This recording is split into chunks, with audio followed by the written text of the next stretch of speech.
Alô. Bom dia, irmãos. Que alegria estar com os irmãos aqui na parte da manhã. Vande perguntou para mim se eu ia usar o microfone sem fio. É a grande novidade nossa, né? Eu saí pela tangente, falei que eu estou com um pigarro danado, eu tenho essa dificuldade, né? E para ficar pigarreando com o microfone sem fio é impossível, a gente não tem como afastar o microfone na hora da tossida, né? Mas a bem da verdade, irmãos, é que para o camarada usar um microfone sem fio, ele tem que ter uma estirpe, né? Ele tem que ser de uma estirpe, ele tem que ter um naipe legal. Essa minha cara de pobre aqui, colocar um microfone sem fio desse, eu vou parecer o quê? Um atendente de telemarketing, não? Igualzinho um atendente de telemarketing. Então, mas eu agradeço, pastor, a gentileza aqui de me convidar. Gosto muito de pregar.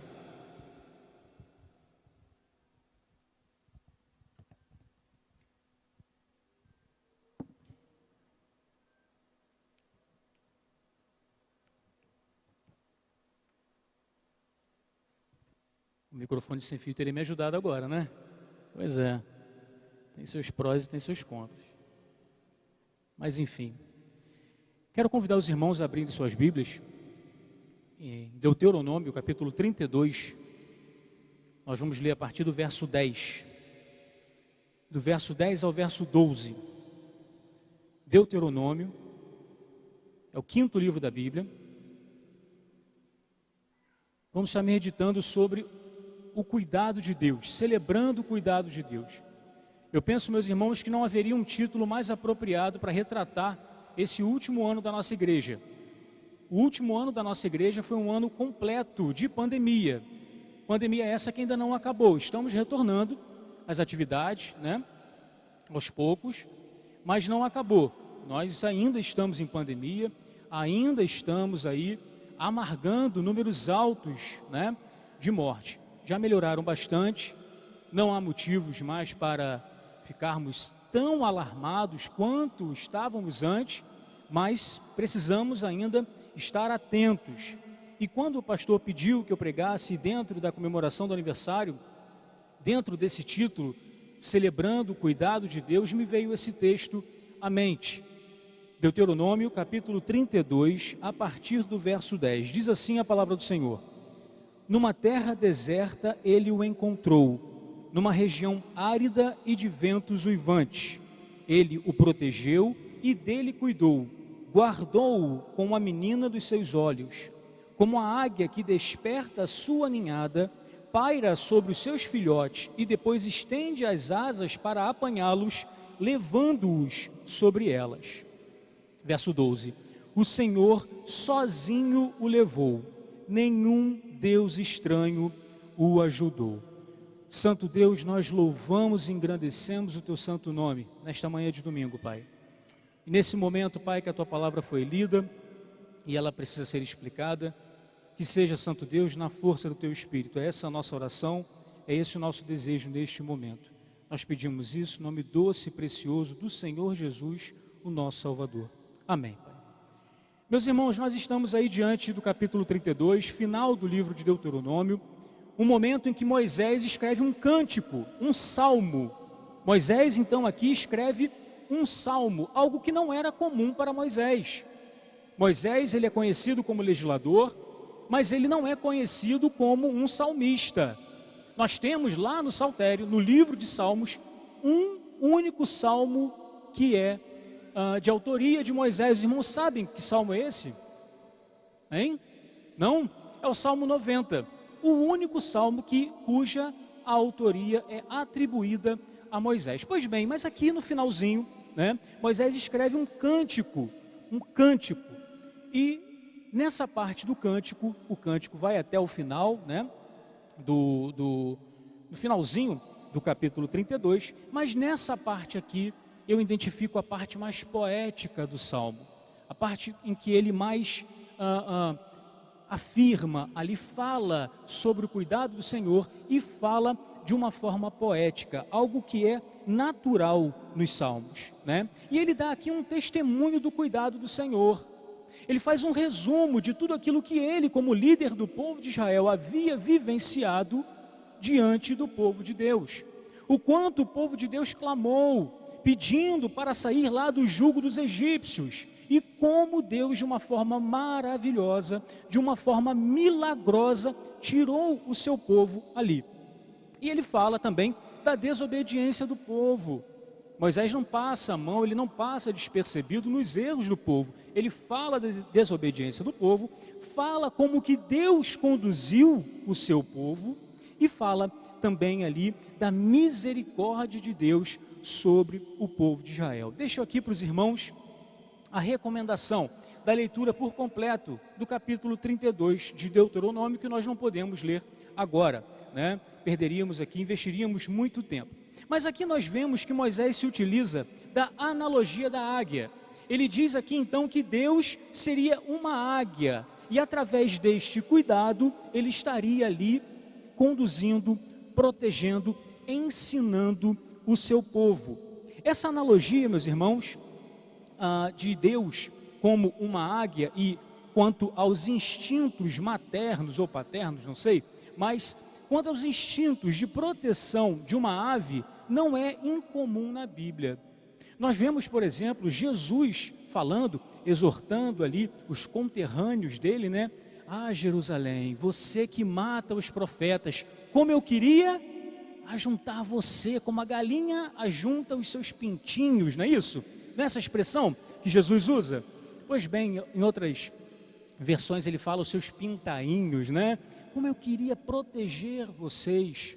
Em Êxodo mesmo, Deus falando com Moisés, lá no capítulo 19, ele diz: vós tendes visto o que fiz aos egípcios, como vos levei sobre asas de águias e os trouxe a mim. Então essa analogia de Deus como uma águia que exerce a proteção, o cuidado sobre os seus filhos, não é incomum na Bíblia. E quando eu vejo aqui, meus irmãos, nesse pedacinho aqui desse cântico, eu me enxergo muito bem aqui. E me enxergo nesse último ano, tá? Quando eu leio aqui no verso 10, que Deus, né, encontrou ali a águia, encontrou os seus filhinhos numa terra deserta, numa região árida, sabe? Eu vejo ali que era um momento de improdutividade. O povo de Israel estava clamando ao Senhor porque eles estavam sofrendo na mão dos egípcios. Eles estavam se sentindo improdutivos, trabalhavam para o bem de outra nação e não para o bem do povo de Israel. Eles estavam ali sem perspectiva. Será que vamos ficar assim a vida inteira? Será que nós não temos um futuro melhor? Um futuro à vista, uma coisa melhor, uma perspectiva de futuro? E nesse último ano, meus irmãos, não sei os irmãos, mas eu me vi assim, sem uma perspectiva boa sobre o futuro, acreditando sim que estamos diante da provisão do Senhor, estamos no centro da vontade de Deus e Deus está conduzindo a história, mas dentro dos olhos humanos eu não consigo ver um futuro, não conseguia ver um futuro, ter uma perspectiva melhor sobre a nossa situação. E isso por quê? Porque estamos diante de uma crise econômica, né, que se avizinha.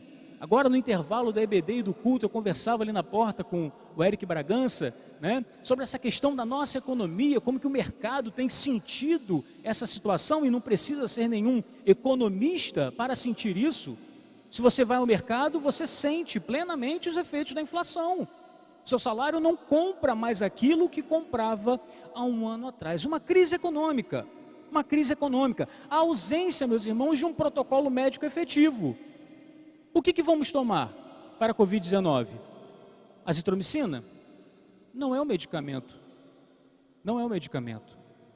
Combate, sim, uma outra consequência, que é a pneumonia, né, a presença de bactéria no pulmão, enfim. Mas não é o remédio. A ivermectina é um medicamento?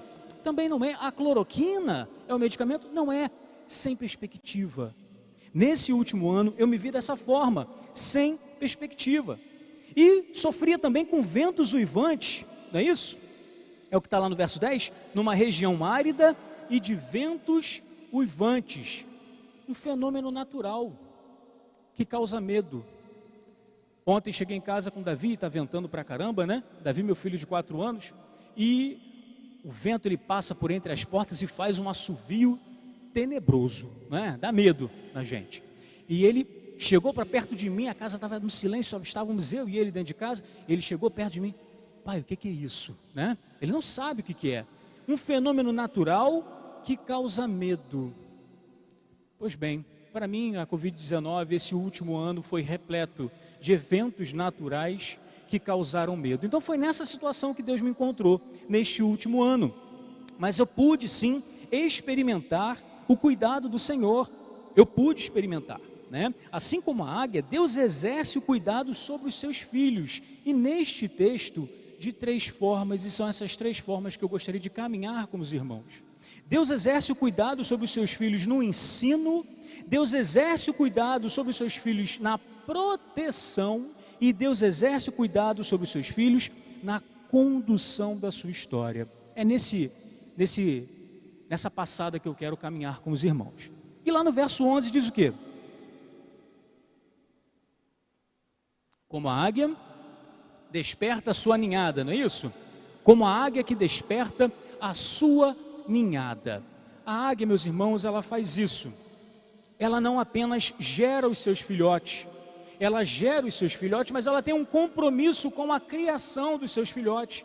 Ela quer que as suas aguinhas, né, ali, as águias pequenininhas, os seus filhotes, tornem-se águias maiores, com toda a sagacidade que uma águia tem. E ela conduz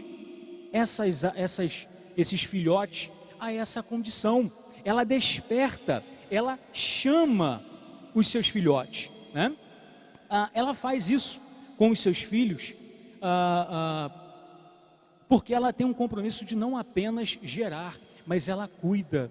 E Deus faz isso conosco. Aliás, essa é a perspectiva do teísmo, né? A diferença entre o deísmo e o teísmo é justamente essa. O teísmo, com T, né, de teologia, Deus cria os seus filhos, somos criaturas do Senhor, filhos, né? Não somente pela criação, mas também pela redenção, mas Deus cuida dos seus filhos. De igual forma a águia faz, ela faz isso, ela conduz. E como que Deus nos ensina? Como que nós podemos experimentar o cuidado de Deus através do ensino? Nós podemos, meus irmãos, desfrutar do cuidado do Senhor através da revelação de Deus, da revelação. Deus, ele se preocupou em se revelar, em se apresentar a nós. Se ele não tivesse esse cuidado, se ele não tivesse essa vontade, nós não saberíamos quem o nosso Deus é. E ainda que não conheçamos de uma forma completa, o que sabemos do Senhor é porque ele quis se apresentar. Lá em Deuteronômio 19, diz que existem mistérios, 29, existem mistérios que Deus reservou para si, mas aquilo que foi revelado é para o nosso conhecimento. Nós precisamos conhecer o Senhor através da sua revelação, e podemos conhecer o Senhor através da revelação geral, tudo aquilo que ele criou. Quando eu olho para a criação do Senhor, eu posso experimentar ali o cuidado de Deus, eu posso ver ali quem Deus é. O apóstolo Paulo, quando escreve aos Romanos, lá no capítulo 1, ele diz isso: pois desde a criação do mundo, os atributos invisíveis de Deus, o seu eterno poder e a sua natureza divina têm sido claramente vistos, sendo compreendidos por meio das coisas criadas, de forma que tais homens são indesculpáveis. O apóstolo Paulo está dizendo o seguinte: as pessoas não têm a desculpa de dizerem que não conhecem a Deus, porque os atributos invisíveis de Deus estão espalhados pela natureza, espalhados. Olhando para a natureza, nós podemos ver, nós podemos aprender sobre o Senhor. Temos também a revelação especial, que é a palavra de Deus. A palavra de Deus, através da sua palavra escrita, nós podemos aprender do Senhor, e nisso também vemos o cuidado de Deus. Qual a finalidade então, Jonatas, da revelação de Deus? Isso tem que produzir em nós, meus irmãos, mais fé, mais convicção de que Ele cuidará de nós, porque Ele cuida de todas as suas criaturas. Lá no capítulo 6 do Evangelho de Mateus, né, Jesus exorta dizendo: olhai para as aves do céu, que não semeiam e nem cegam, nem ajuntam em celeiro, e vosso Pai Celestial os alimenta. não tendes vós muito mais valor do que elas? Se Deus cuida da sua criação, não aquela criação que é a cara do Senhor, sabe? Que recebe o selo ISO 9001, né? Que é a perfeita semelhança de Deus. Nós somos a semelhança do Senhor. Se Deus cuida daquela criação dos pássaros, por que não cuidará de nós? Isso precisa aumentar a nossa fé. Vejo também, meus irmãos, o cuidado do Senhor nos ensinando através da dor. Através da dor. Deus nos ensina através da dor, meus irmãos. Eu não sei porque isso é assim. Não me pergunte por que é desta forma, porque eu não sei. Mas que isso é verdade, é. Lá em Eclesiastes capítulo 7, verso 3, diz que a tristeza é melhor do que o riso. Porque a tristeza torna o rosto triste, mas o coração fica compreensivo. Eu já falei isso aqui para os irmãos algumas vezes, mas existem algumas palavras da parte do Senhor que nós só ouvimos quando os nossos olhos estão marejados. Se a gente estiver na bonança, na tranquilidade, sorrindo, se alegrando, nós não vamos ouvir. Então a dor, a tristeza, o sofrimento tem um lugar especial dentro da pedagogia do Senhor. E mesmo neste momento de dor, nós vemos o cuidado do nosso Deus. Lá em Jó, capítulo 36, verso 15, diz: mas Deus nos ensina por meio do sofrimento e usa a aflição para abrir os nossos olhos. Na nova versão, na linguagem de hoje, né? Bem direta, bem clara. Usa o sofrimento para abrir os nossos olhos. Por isso, meus irmãos, que o apóstolo Pedro diz: olha, vocês devem se sentir felizes quando passarem por provações, porque mesmo na provação, o Senhor está cuidando de vocês. É neste momento que a sua fé é aumentada, a perseverança, traz ali, né, ele faz ali um jogo de palavras, mostrando que existe o cuidado do Senhor, mesmo na dor. Nós aprendemos na dor. Naquele livro, O Peregrino, que os jovens estão estudando, escrito por John Bunyan, né? John Bunyan, para falar um português melhor, né? John Bunyan, né? Ele retrata ali a situação de cristão. Cristão é uma figura, um personagem, é uma alegoria, né? Que retrata a minha vida e a sua vida, só que de uma forma um pouco mais lúdica, um pouco mais alegórica, né? Então o cristão está ali na caminhada, só que ele chega no momento em que ele passa pelo vale da humilhação. E nesse vale da humilhação ele encontra com Apolião, uma figura demoníaca, diz o livro, uma figura demoníaca. O cristão, ele passa pelo vale da humilhação, ele encontra com Apoliões durante a sua caminhada, mas nós temos uma certeza, meus irmãos: o vale da humilhação, Apolião, ou a terra deserta, região árida, ventos uivantes, todos eles estão no centro da vontade do Senhor, estão sob o cuidado do Senhor, estão submetidos à soberania de Deus e agem conforme o desejo dele. E tudo para o nosso bem, porque todas as coisas contribuem para o bem daqueles que amam a Deus. Deus mostra o seu cuidado através do ensino na dor. Sim, na sua palavra, através da revelação geral, mas também na dor. E nós precisamos entender isso. Precisamos extrair o máximo deste ano de sofrimento, sim, chorando a perda de pessoas importantes, pessoas amadas. Precisamos deste momento extrair ensinamentos. O cuidado de Deus através então da proteção. Verso 11: porque a águia voeja sobre os seus filhotes. Nessa versão que eu li para os irmãos está: porque ela paira sobre os seus filhotes, né? Isso aqui, meus irmãos, traz para nós 3 garantias, tá? Isso é refúgio. Quando a águia, ela está por cima, voejando, né? Sobrevoando a sua ninhada fica sob a sua sombra. Aí me lembra a música lá do Lagoinha, né? De 20 anos atrás, sei lá quantos anos atrás: a sombra de tuas asas eu posso descansar, e sobre as tuas penas, mal algum me alcançará. Nós estamos na sombra, sabe?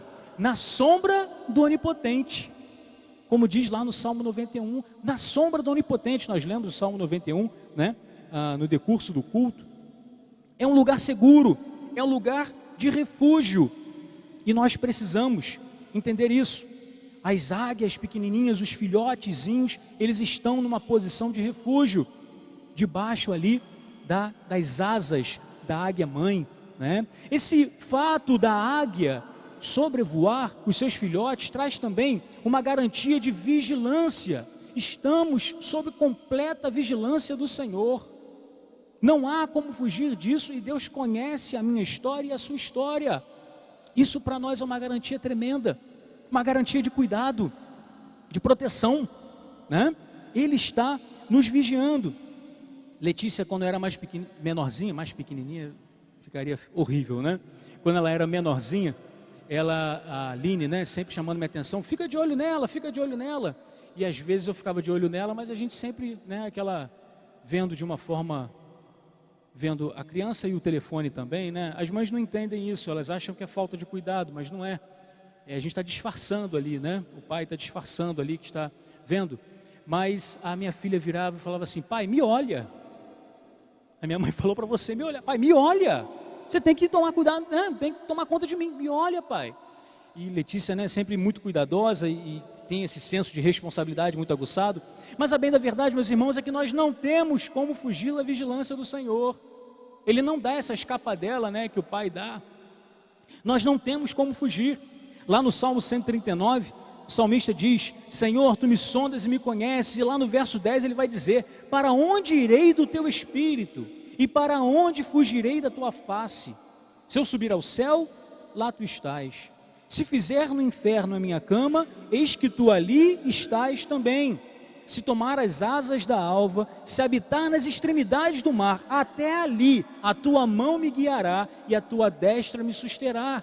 Não há para onde ir para fugir da vigilância do Senhor. O Senhor está nos vendo. Ele nos vê e cuida de nós.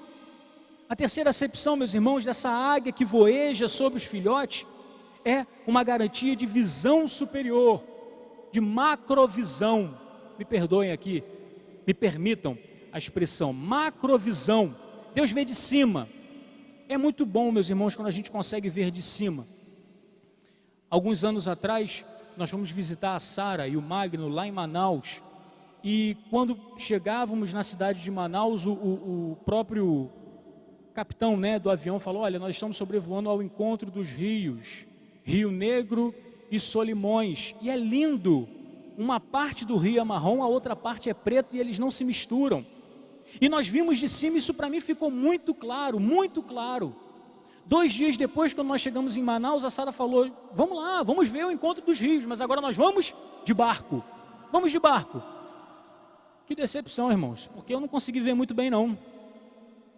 Lá embaixo fica misturado. Você consegue ver quando está tudo marrom e você consegue ver quando está tudo preto, mas aquela linha divisória você não consegue ver. Essa visão eu só consigo ter de cima. Deus nos vê de cima. A águia, quando sobrevoa os seus filhotes, ela vê de cima, ela vê o todo. Ela vê o problema que está sendo vivido agora, mas ela vê também a solução. Ela vê o porquê de você estar vivendo aquilo. A macrovisão do Senhor é uma garantia maravilhosa para nós, meus irmãos. Ele vê o todo. Interessante, meus irmãos, que essa macrovisão, né, apesar dela ter além dela ter essa ideia da amplitude, ela tem uma ideia também de que quem vê de cima vê melhor. Vê melhor, sabe? Não só vê o todo, mas tem uma visão melhor. Por exemplo, a revista Galileu disse que o olho de uma águia consegue ser 5 a 6 vezes mais potente do que a visão humana, sabe? 5 a 6 vezes mais potente. A explicação científica é porque dentro da pupila existem mais células e com isso conseguem enxergar mais luz, veem com mais nitidez. Mas essa diferença de qualidade entre a nossa visão e a visão da águia, né? Essa potência na visão da águia, ela pode ser vista, por exemplo, quanto à distância. A águia, ela consegue ver de muito longe, muito longe. Comparando com a nossa visão e com coisas que estão dentro da nossa vida, né? Como se nós, de cima de um prédio de 5 andares, conseguíssemos ver uma formiga lá no chão, lá no final, lá no térreo, sabe? Ela vê melhor, vê com mais qualidade na distância. A potência também indica qualidade na visão. É como se a visão da águia fosse em HD e a nossa visão fosse analógica, sabe? A visão da águia em HD, ela consegue ver mais detalhes. E ela tem também essa potência, né, de diferença da visão da águia para a visão humana, pode ser vista também na capacidade. A águia, ela vê raios ultravioletas. A águia, ela tem a capacidade de ver a urina de uma presa dela. Ela consegue fazer o rastro da presa identificando a urina. Olha só que interessante. Observa bem. Deus vê o todo. Ele vê o todo, né? A distância em que ele está, ele consegue ver o todo. Ele vê os detalhes. Ele também vê os detalhes que nós deixamos passar despercebido. Sabe, aqueles livramentos que Deus nos livra, que Deus nos dá, e que nós nem vemos. E muitas das vezes reclamamos porque aconteceu alguma coisa que não foi dentro do nosso plano, mas Ele consegue ver aqueles livramentos pelos quais nós passamos. Ele tem a visão além do alcance. A galera que é do da década de 80 aí, assistiu um pouco Thundercat, não? Não é isso? E os Thundercats, eles tinham a visão além do alcance. Mais ou menos assim, trazendo um pouco para a realidade da galera, né, dos anos 80. A visão além do alcance. Sabe, meus irmãos, quando a gente vê dentro dessa perspectiva e você vai pensar, mas Jonathan, você está falando da águia. Meus irmãos, se a águia é assim, quem dirá quem criou a águia? Quem projetou e levou a efeito o projeto de uma águia? Deus é assim e muito mais. É por isso, meus irmãos, que Deus, quando tira o povo ali do Egito, e Moisés está celebrando justamente isso, ele conduz pelo caminho, não foi pelo pior caminho, pelo caminho mais longo, não. Ele conduziu pelo caminho impossível, porque diante do povo tinha o mar vermelho. É por isso, porque ele tem essa visão superior, ele enxerga além. Lá em Êxodo, capítulo 13, verso 17, e a primeira parte do verso 18, Moisés registra, né, quando o rei deixou que o povo israelita saísse do Egito, Deus não os levou pelo caminho que vai pelo país dos filisteus, embora fosse o mais curto. Era um caminho de 3 dias, tá, irmãos? No máximo 4 dias. Deus pensou assim: não quero que os israelitas mudem de ideia e voltem para o Egito, quando virem que terão de guerrear. Por isso Deus fez com que o povo desse uma volta pelo caminho do deserto na direção do Mar Vermelho. Deus levou o povo por um caminho de 40 anos, cerca de 40 anos, e diante desse caminho tinha uma impossibilidade. Sabe por quê? Porque assim como a águia, ele consegue ver aquilo que nós não vemos. O rastro da urina da presa, ele consegue ver. De modo, meus irmãos, que a gente não tem como discutir o Senhor, Senhor, por que estamos passando por isso? Nós não podemos. Ele tem uma visão melhor, mais apurada do que a nossa. Vemos também, meus irmãos, o cuidado de Deus na condução do seu povo. Ainda no verso 11, diz lá, ele estende as suas asas, não é isso? Tomando-os, os leva sobre ela.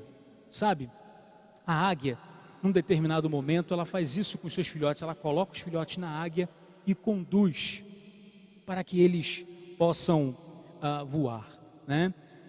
Nós, meus irmãos, estamos nas asas do Onipotente, daquele que pode todas as coisas. Ele conduz a nossa história. Ele conduz a nossa história. Nós estamos diante dele. Nós temos a garantia hoje de que Jesus está conosco. Eis que estou convosco todos os dias, até a consumação dos séculos. Deus acompanhou o seu povo lá no Egito. Durante o dia havia ali uma nuvem, uma coluna de nuvem para arrefecer o sol. À noite havia uma coluna de fogo para aquecer na noite. Deus fez maravilhas ao seu povo, mas faz hoje também. Quando nos acompanha, caminha conosco. Ele é o Emanuel. Ele está conosco. Ele nos conduz. É Ele que conduz a nossa história. Isso significa, meus irmãos, o fato de estarmos nas asas do Onipotente, significa que nós vamos dar voos mais altos. Nós vamos dar voos mais altos. Voos que a nossa visão não enxerga. A nossa visão é limitada. A gente só consegue enxergar até um determinado ponto. Estamos projetando o centenário. Mas eu não sei, eu acho que Deus já está além do centenário, se Ele não voltar antes. E se voltar, é plano dele também, Ele está além do centenário, né? Deus está além. Estar nas asas do Onipotente, permitir que Deus conduza a nossa história, é viver voos, é alçar voos mais altos. E Moisés celebra isso aqui no capítulo 32, olha lá no verso 13, nós não chegamos a ler o verso 13. Ele diz, ele o fez cavalgar nos lugares altos da terra. Cavalgar nos lugares altos da terra. No Targum de Jonathan, né? Uma paráfrase do Antigo Testamento para o aramaico, ele diz que Deus deu a vitória ao seu povo no deserto, mas nos lugares altos ele ainda não havia dado. Deus deu a vitória ao seu povo no deserto, lá no Egito, mas nas regiões altas, no cavalgar das regiões altas, não. Então aqui os judeus enxergam uma palavra profética, sabe? Deus ainda fará coisas maiores. Obtivemos a vitória aqui embaixo, obteremos a vitória lá em cima também. Diz ainda o verso 13, ele os alimentou com fruto dos campos, ele o nutriu com mel tirado da rocha. Nós sabemos que o mel não sai da rocha. E com óleo extraído do penhasco pedregoso. Da pedra não sai óleo. O que Moisés está querendo dizer aqui, meus irmãos? De uma forma milagrosa. Deus operará milagres em nosso meio. Ainda que nós não possamos enxergar, ainda que a nossa visão seja limitada, Ele vai além e enxerga depois e vai nos conduzir, se nós permitirmos voar ali nas asas do Onipotente. Lá no verso 12, para concluir, meus irmãos, diz lá, assim só o Senhor os guiou, não é isso? O Senhor sozinho o levou, nenhum Deus estranho o ajudou. Esse povo aqui, meus irmãos, estava muito acostumado com muitos deuses, não é a nossa realidade, né? Nós cremos num Deus único, mas esse povo aqui precisava ouvir isso, não tinha outro Deus, não tinha um Deus egípcio ali quem conduziu vocês, de modo que hoje, meus irmãos, nós podemos concluir, quem conduziu a primeira igreja batista de Araruama nos seus 98 anos foi o Senhor Jesus. Muitos servos, muitas histórias que nos trazem orgulho, outras que nos trazem tristeza, mas um único Deus esteve à frente da sua ninhada. Amém? Deus de misericórdia, eu quero te agradecer, Pai, pelo teu cuidado, teu infinito cuidado, Senhor Deus, em nossas vidas. Muito obrigado. E pela garantia, Pai, que temos de que, ainda que essa igreja tenha uma história muito bonita, nós temos, Senhor Deus, a garantia de que o Senhor continuará escrevendo uma história bonita. E uma história milagrosa, Pai, porque nos colocamos nas Tuas asas. Nos colocamos, Senhor Deus, na Tua dependência. Continue, Pai, cuidando de nós. É o que nós pedimos, no nome doce e precioso do Senhor Jesus, nosso Salvador. Amém, Pai.